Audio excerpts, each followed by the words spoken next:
اسلام میں بارات کا کوئی شیرہ بندی کی کوئی تقریب بارات کے لیے عربی میں کوئی لفظ ہی نہیں ہے.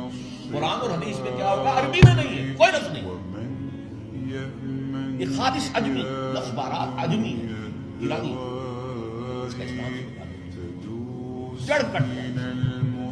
یہ بھی ہندوانہ کا سب ہوتا کیا تھا؟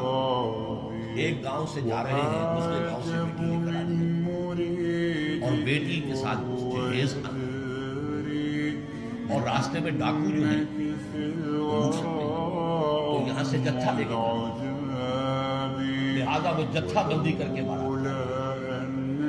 اب وہ جا کر جنگ گھر جو بنے ہوئے ہیں وہاں پر ٹھہر رہی، 2 دن 3 دن عیش کر رہے ہیں، چھرے اڑا رہے ہیں لڑکی ماروں کی وجہ سے. پھر وہ مال غنیمت سے لدے پھدے واپس آ رہے ہیں، لہٰذا وہ جتھا حفاظت. یہ سارا ہندوانہ تصور، اسلام سے کوئی تعلق نہیں.